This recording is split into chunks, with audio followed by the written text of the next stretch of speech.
Espírito e matéria. A matéria existe desde toda a eternidade como Deus ou foi criada por ele em dado momento? Aí vem a resposta dos espíritos. Só Deus o sabe. Há uma coisa, todavia, que a razão vos deve indicar. É que Deus, modelo de amor e caridade, nunca esteve inativo.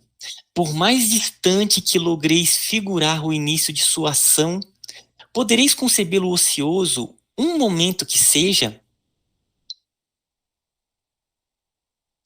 Atividade de Deus.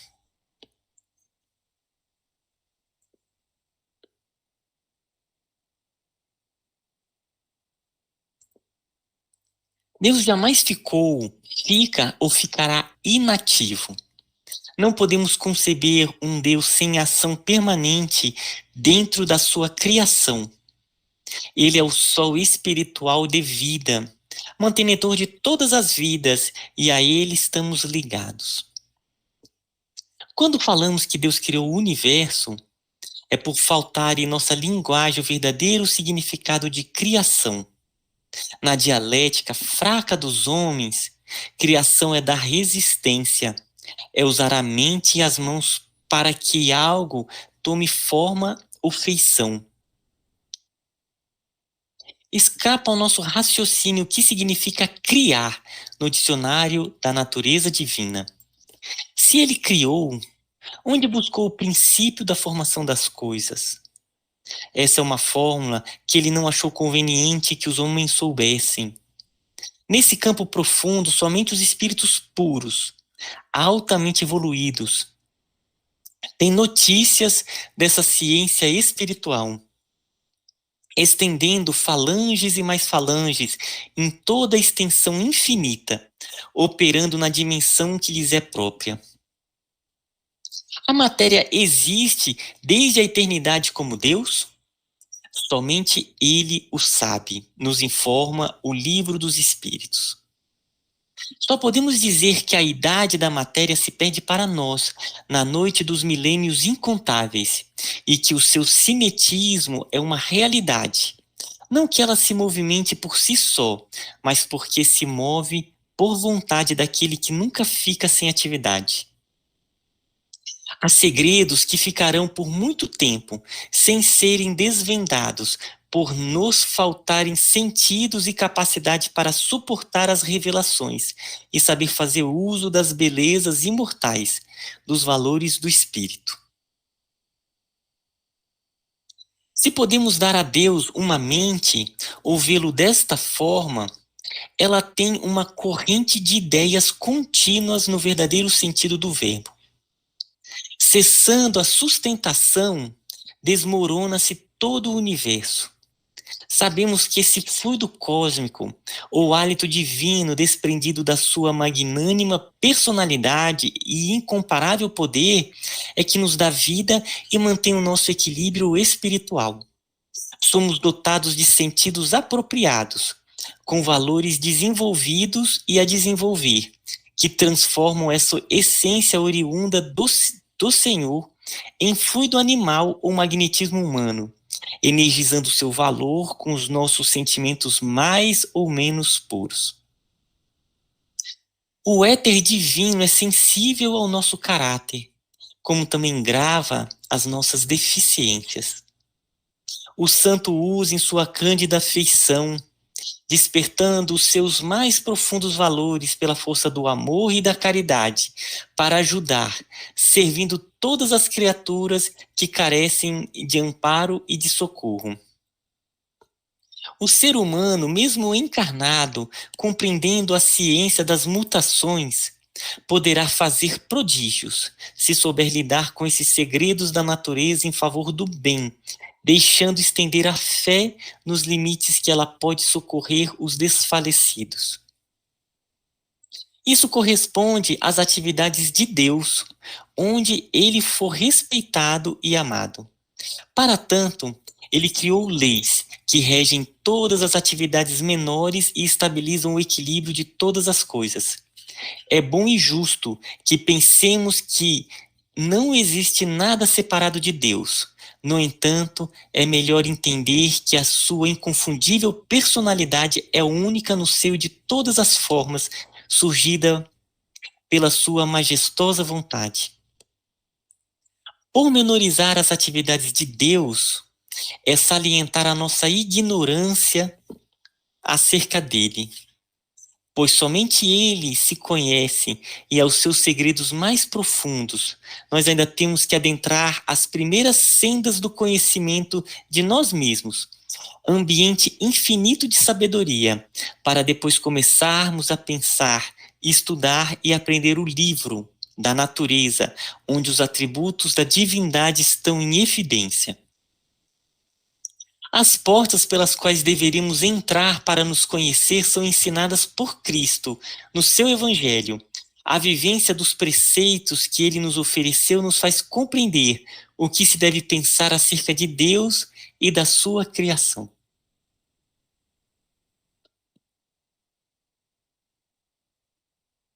Teve uma parte aqui que eu achei bem interessante. Primeiro, dessa parte de Deus está sempre ativo, né? Então, realmente, é algo que a gente não consegue mesmo nem conceber uma inatividade no universo que é todo operoso o tempo todo. E eu achei bacana essa parte aqui, quando ele está falando do fluido cósmico, que é algo que está muito além do que a gente concebe. Né? O que seria esse fluido? Que seria a base de estruturação de todas as formas. Né? A gente fala assim, mas o que seria a estrutura desse fluido? Mas aí ele coloca aqui essa parte ligada ao fluido animal ou magnetismo humano, né? Energizando o seu valor com os nossos sentimentos mais ou menos puros. E aí fala da questão do santo. E esse aspecto, né, do fluido animal, do magnetismo humano, ele me parece ser um dos fluidos mais sutis que a gente agora, aqui nesse plano físico, a gente está tendo acesso, né, embora a gente saiba que tem aí os outros corpos que estão o tempo todo em dinamismo, mas que se aproxima do que seria o fluido cósmico, né? Embora aí tem muita gradação do que seria esse fluido cósmico. E é daí que vem todo esse aspecto aqui, da irradiação, dessa energia que a gente doa, vem desse fluido.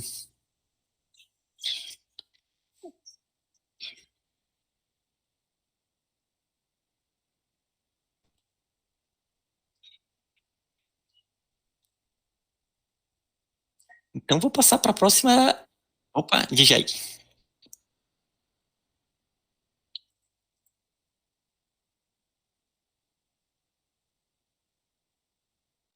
E aí você está com o microfone fechado.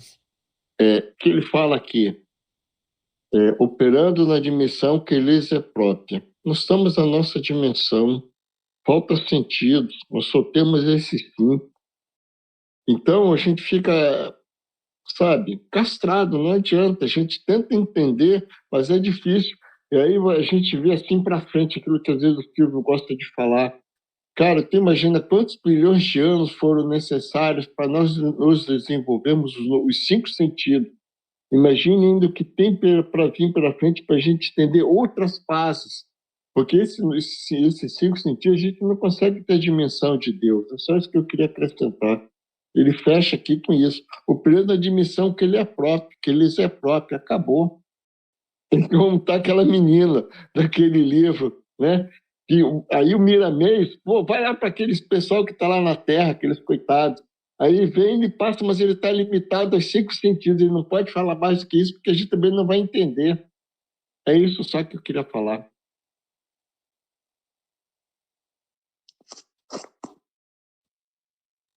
Ismael, ali a questão lá do Livro dos Espíritos é sobre o que foi criado primeiro, né? Deus ou a matéria, uma coisa assim, né? Eu sempre imaginei que Deus que tivesse criado todo o fluido universal. Não lembrava que no Livro dos Espíritos diz que a gente não tem essa informação, mas Aí eu fiquei aqui refletindo essas questões, né, dessas consciência universal, existe desde toda a eternidade. Isso.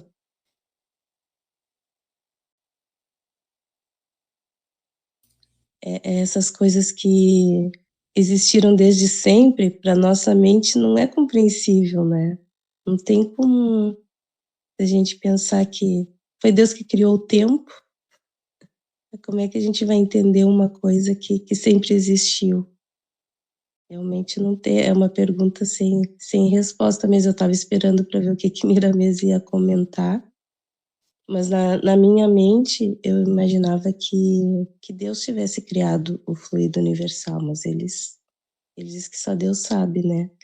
Eu sempre tenho essa dificuldade quando a gente estuda Deus, é muito difícil essa compreensão, né? Eu busco minhas conexões, assim, sempre através de Jesus, que é alguém que eu consigo compreender melhor, porque essa existência, assim, de Deus é muito, muito complicado para minha mente compreender uma coisa que sempre existiu. E ali no final do comentário, ele diz que tudo acontece de acordo com as leis de Deus, né?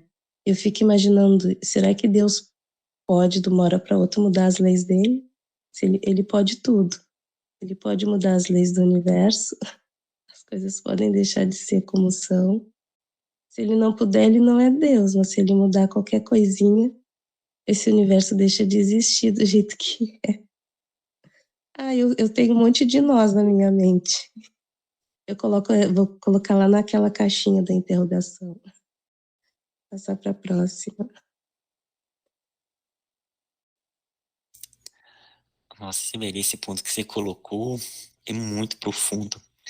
E uma vez eu estava vendo um pensador espírita bem antigo, do começo ainda do século XX, ele colocando esse ponto, né, do criar. Se Deus ele pode criar o espírito, ele poderia descriar? É bem impactante. É aquelas perguntas que você pode chegar e fica pensando assim, poxa, como é que né, como é que seria isso? Porque uma pergunta bem feita, ela abre muitos processos de reflexões devido a tentar estruturar isso. E seria isso mesmo, né? Eu sou de uma área que é de simulação computacional. Então, na simulação computacional se coloca determinadas regras, eu faço simulações a gente chama de sistemas complexos, então pode ser estruturas de bactérias, crescimento de plantas. E quando você faz a programação, às vezes você mexe numa questão de uma regrinha, tudo muda, sabe? Tudo muda, a dinâmica é totalmente diferente. E aí você pergunta, né? Bom, aqui ele deixa uma questão que seria a questão de criar matéria. Ele já fala assim, só Deus o sabe. Então o que a gente vê é realmente a nossa ignorância mesmo nessa parte, sabe? Opa, diga aí. Pegando aquele gancho da Cibele, ele fala aqui, pegando esse gancho que nos une a ignorância do todo. Mas olha só que coisa interessante. Quando falamos que Deus criou o universo, é por nos faltar em nossa linguagem o verdadeiro significado de criação. Quer dizer, nem criação a gente sabe o que é, entende? Então, o que está acontecendo? A criação que a gente entende, mas a criação que está sendo operada o quê? Dentro do universo que nos é próprio. E ele fala aqui, qual o significado de criação? Nosso significado é esse, mas não é esse, é outro. Na dialeta prática dos homens, a criação é dar existência, é usar a mente e as mãos para alguma forma, que tome forma ou feição.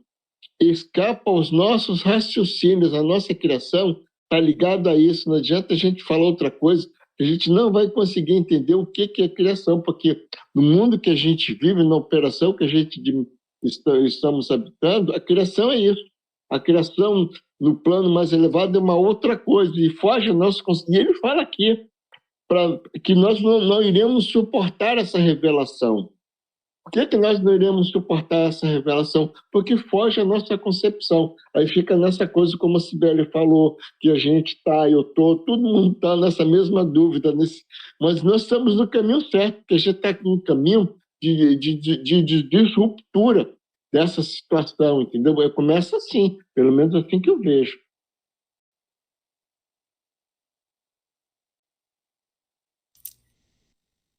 É interessante que eles... Opa, Cibele, diga, Cibele.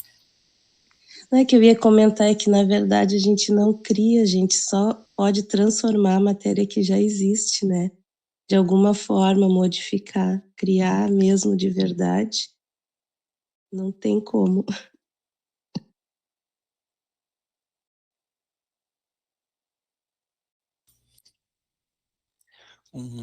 Pegando essa coisa que a Cibele falou, e nós não criamos isso, já é um passo. Porque para uma pessoa de fora, nós criamos. Olha só o que a Cibele falou. A Cibele falou que nós não criamos, que já existe uma criação, já existe toda uma consistência, que nós... Como é que foi a palavra que ela falou? Que captamos, nem me lembro mais qual foi a palavra. Isso já é uma sabedoria, já é uma forma diferente de ver a criação que a gente estava comentando aqui. Então ela está em um salto, um delta maior da visualização de todo o global, o que vai ser a criação. O exemplo está aí que ela acabou de falar, que foge à nossa concepção. É isso.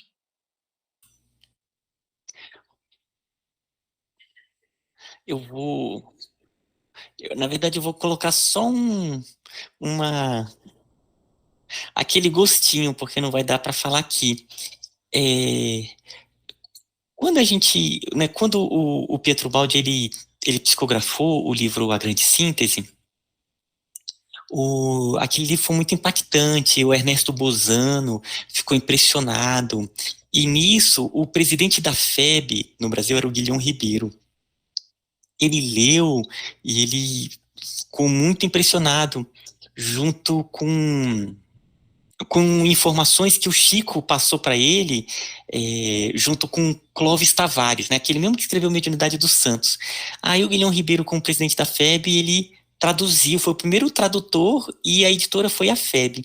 E a partir daí, a FEB, ela meio que foi trazendo os livros do Pietro Baldi. E aí, depois da Grande Síntese, vai ter um livro que ele fecha a ideia da Grande Síntese, que é essa ideia da evolução, que se chama O Sistema. É um verdadeiro tratado teológico.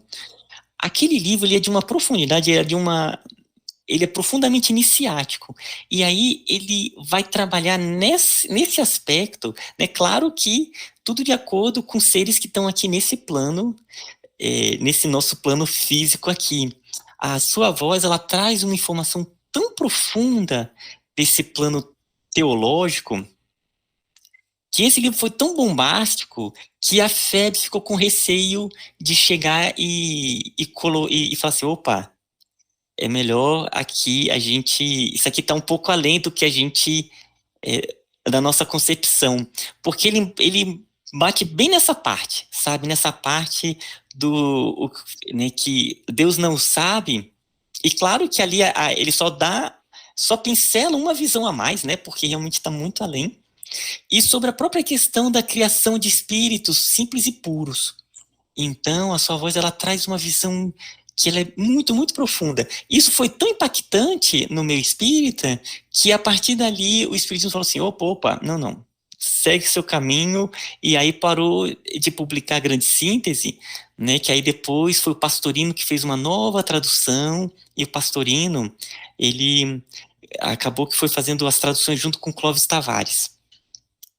Porque é um ponto bem delicado realmente essa questão do que seria o criar, né? Mesmo criar espíritos simples e puros, ele é muito profundo mesmo essa parte.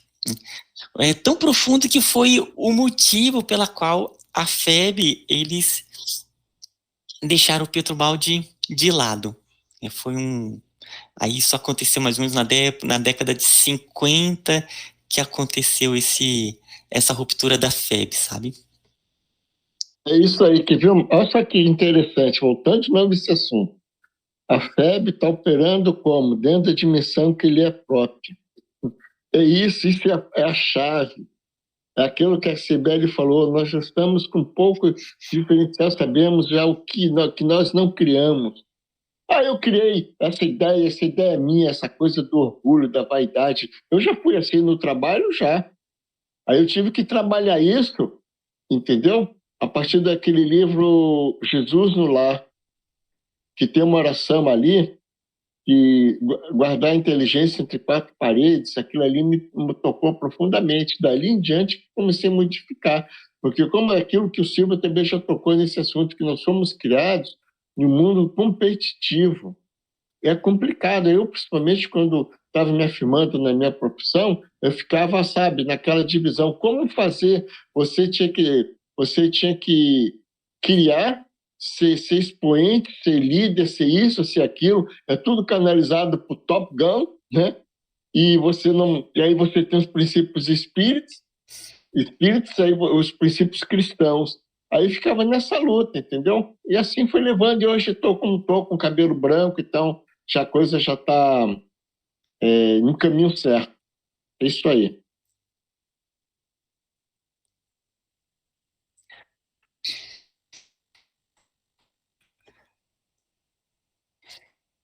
Então, gente, acho que eu já podemos passar para nossa irradiação, né?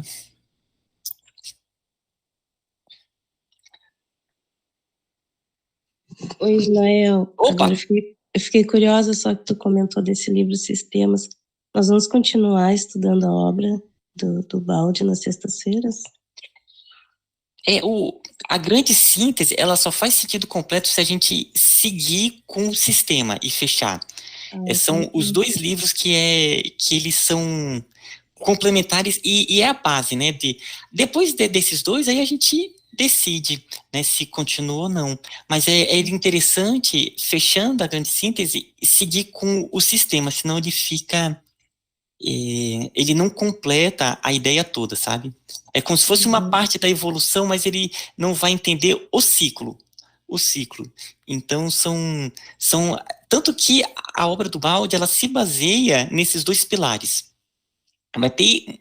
Ele vai se aprofundar muito, através da sua voz, vai se aprofundar muito em, em, em vários aspectos, mas ele é baseado nesses dois. Inclusive, a própria visão, a visão, talvez a visão mais mística, mais profunda que eu já tenha visto de Jesus, foi o livro do Pietro Baldi, O Cristo, mas que não deve ser lido se não for lido o sistema, sabe? Ele não vai entrar em toda a profundidade. Esses dois, eles são a base, aí depois vai ficar mais tranquilo compreender. Então, pelo menos esses dois, a gente vai ler para dar o fechamento. O Pastorino, né, que é aquele que escreveu Minutos de Sabedoria, ele era um pesquisador imenso, ele era católico, um jesuíta, depois se tornou espírita.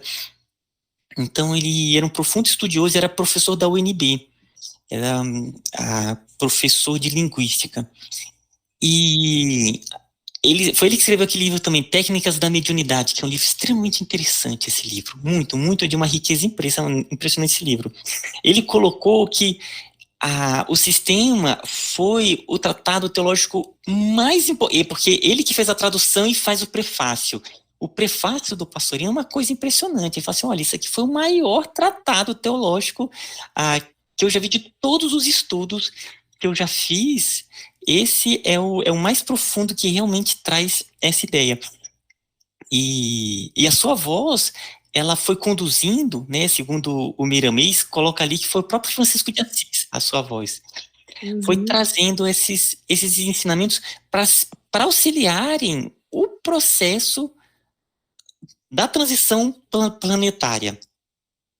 Sim, aguardar então.